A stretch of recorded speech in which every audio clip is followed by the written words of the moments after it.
Am I the a-hole for telling my fiancé if I see her friend again, I'm calling the cops? Plus update.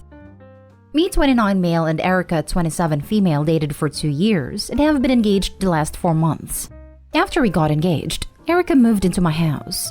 I still pay the mortgage, while she pays for utilities, groceries, and household items. After we get married, the plan is to put her on the house so she gets equity as well. Her friend Leah, 27 female, and her have been best friends since high school. I don't particularly like Leah, but I've also been cordial as I know she's gonna be in my life. My issue is Leah thinks of my home as hers. Couple examples. She always brings her boyfriend over and he's a sketchball. She talks to me in a very disrespectful way in my own house, like I'm a guest, and she/Erica own it. One day I went out to my garage and some of my tools were missing. I checked my camera and Leah/boyfriend were in my garage with Erica and took some tools with them. I asked Erica and she said they were just borrowing and would return them. I had to reach out multiple times for them to finally return the tools weeks later. I have a nice wine/liquor collection and I was working late on Friday. While working, I heard some clanking of bottles together. Erica wasn't home, so I went out to see what was up. Leah was behind my bar. I asked what she was doing, and she said Erica told her it was okay to borrow a bottle of wine for her party and that she would pay it back. I told her no, that was not alright, and to leave. I asked Erica about this, and she said, I don't remember telling Leah she could take a bottle, but I might have, I don't remember. I told her at this point I wasn't comfortable with Leah being in my house. Erica sort of understood, but she also blew me off. Final straw came when I wanted to go hit some golf balls and my clubs were missing. I freaked out because I golf regularly and my clubs are my biggest investment. Went to check the camera again and Leah used my garage code and took the clubs. I blew up, called Erica and told her to get them back immediately. Erica said Leah had asked for the garage code to grab some clothes from her closet, and not my clubs. I threatened to call the police but Erica stopped me. Leah kept telling us that her boyfriend needed them for a work thing. I got them back almost 4 days after they were taken and they were dirty. At this point, I sat Erica down and told her that if I see Leah in my house again, then I'm calling the cops. No discussion. Erica got upset saying that it's her best friend and that it wasn't fair to do to her in our house. I said it's a pattern, and since Erica's stuff isn't affected, she doesn't care. I said she can go over to Leah's if she wants to see her. She said she can't do this because Leah doesn't like her apartment, and Leah's boyfriend is always there, which makes Erica uncomfortable. I'm now getting the silent treatment and getting called an a-hole, but I don't think I'm doing anything wrong. Am I? Now for the top comments before reading the update. Do not put this woman on the deed to your home. Heck, don't marry her. You don't have a Leah problem. You have a fiancé problem. Time to move on, buddy. Not the a-hole. I agree. OP, open your eyes. Agreed. Erica is allowing this to happen. There are a lot of boundary issues that shows as red flags. The fact that Leah has her code and lets herself in without letting anyone know is a problem. And you can truly see that Leah does not give a single damn. She got outed multiple times on camera, got caught nicking a bottle of wine, and did not care. Leah does not respect the OP. Plain and simple. And Erica is fully endorsing this behavior in their house that she does not own any part of. I'm starting to think Leah did, in fact, have Erica's permission to take that bottle. Erica just backpedaled and threw her friend under the bus when OP got upset. I wouldn't be surprised if Leah also thought she had permission to borrow the clubs.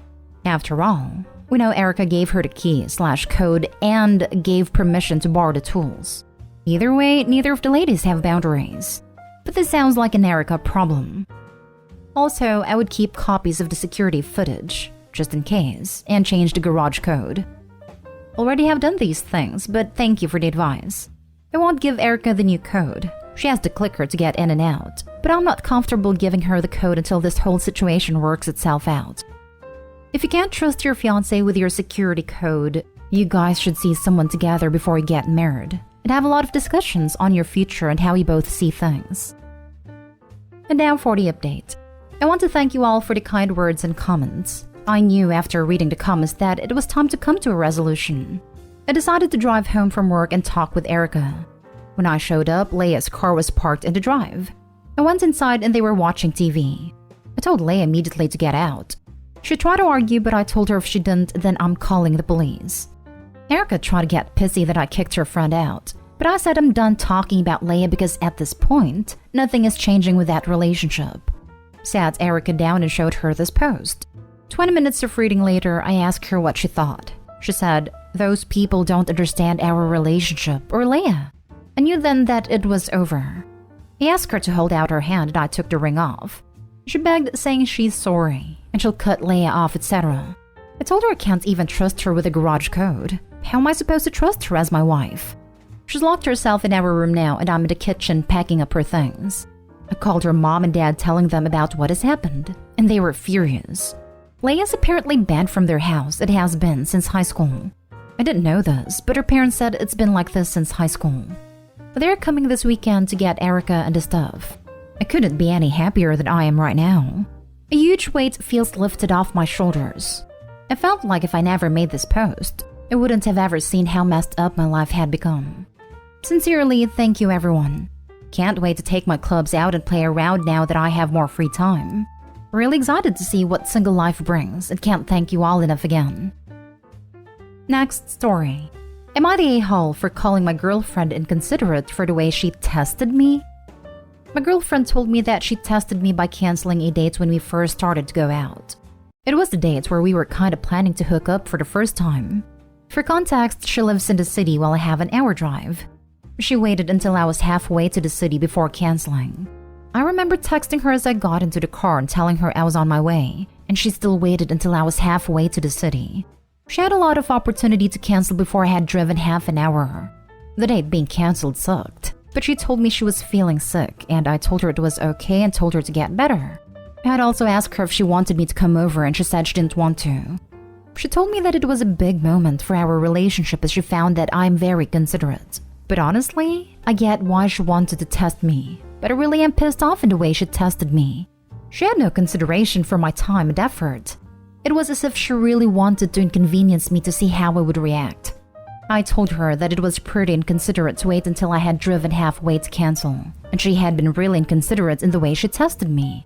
She apologized half-heartedly and then said it was not a big deal and it has been 4 months.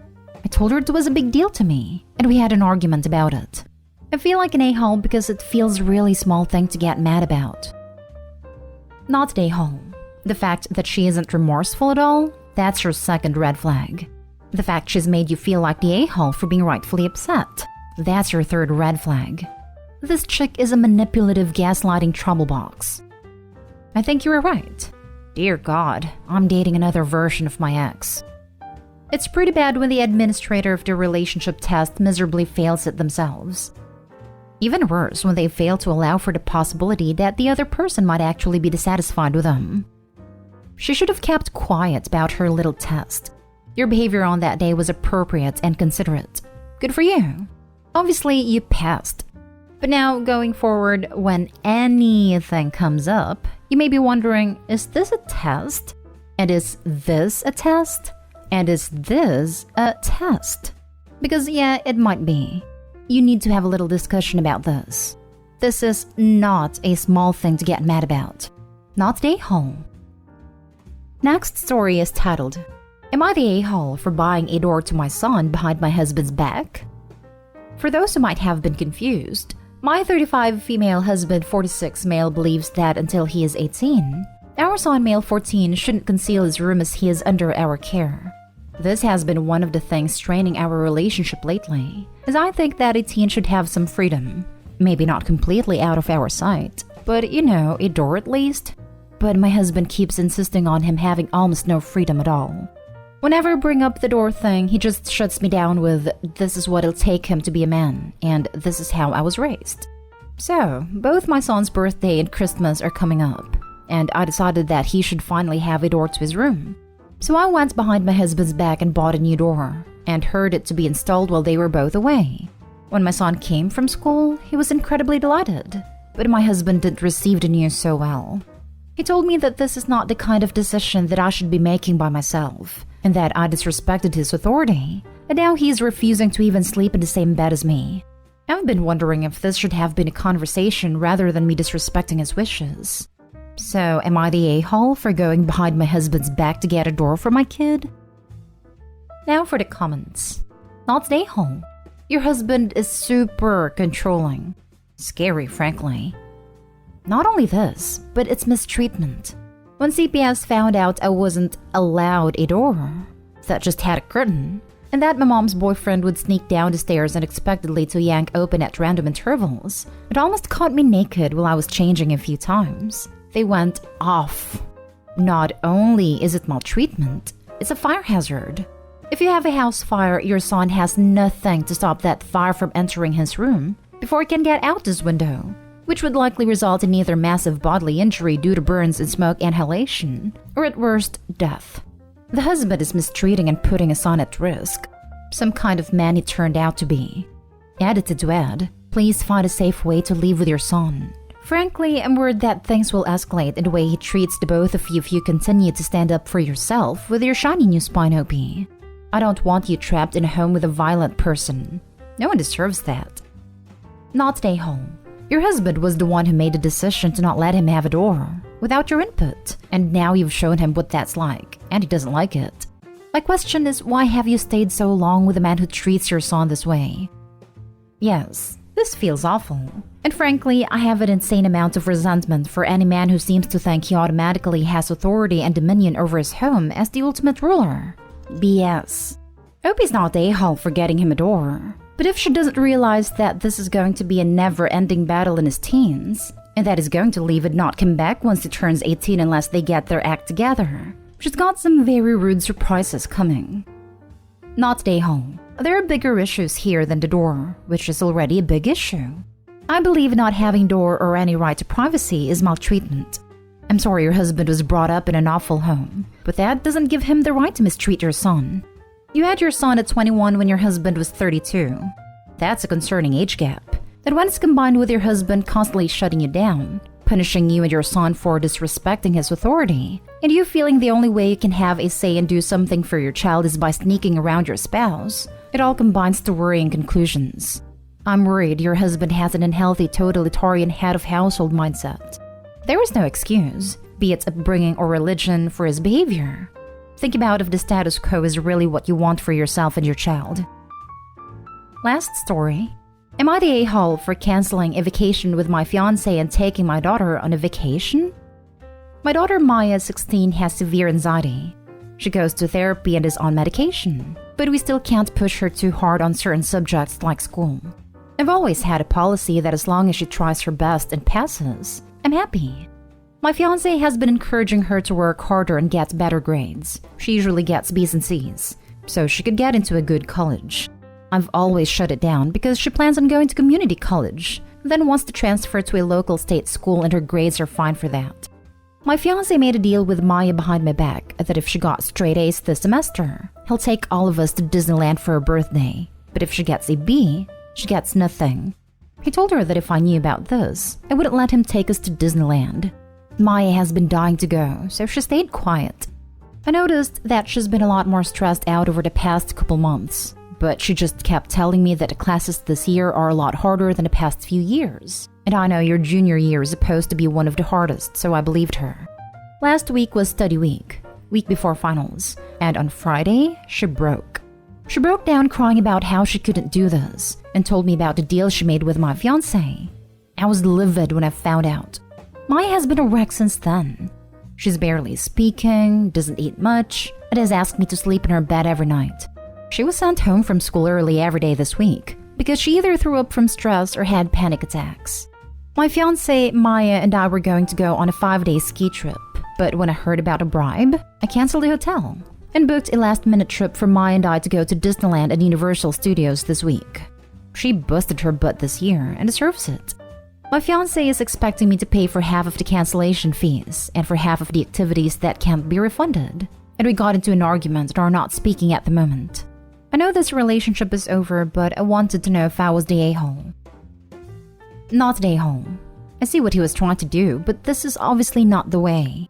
He messed up all the progress Maya achieved via therapy and hurt her more than helped her. Actually, what does your fiancé expect her to do if she gets to good school? If she cannot handle stress from high school, why would you stress her even more with very demanding uni? It's all messed up. I'm glad you stick up for your daughter, enjoy the trip, and have awesome mother-daughter experience. I hope he said a girl will start at the community college for 2 years. That is actually a smart way to do it. Much cheaper as well. Much better for a student who needs support and struggles with anxiety issues she's still getting under control too. Not stay home. Your fiancé manipulated your 16-year-old daughter behind your back. Even if you truly believe that getting her to improve her grades was for her own good, it's totally inappropriate to have gone about it in this manner. And of course, you had very good reasons for your parenting decisions, as we can see from her suffering now. Furthermore, convincing her to keep a secret from her mother is incredibly dangerous. She's now more at risk from predators who use the same tactic. You shouldn't have canceled the ski trip. You should have simply informed him that since he arranged the trip under false pretenses, he is on his own. You will not be attending or paying for any part of it, since you now have to take care of your daughter and the mental anguish he inflicted on her. Not stay home. Your fiancé manipulated your daughter into lying to you, which seems like would never have happened to begin with if it weren't for him. He set a precedent in his relationship with her that it would be okay to do something behind your back, as long as the outcome was favorable to him. He endangered her mental and physical health for his faulty ideology that going to a standard 4-year good college is the only way to become successful in life. If this ploy would have been successful, what would have been the next thing you felt he needed to correct in your parenting behind your back? I wanted to say you should pay the fees, but the more I think about it, the more I feel it should be payment for him manipulating everyone.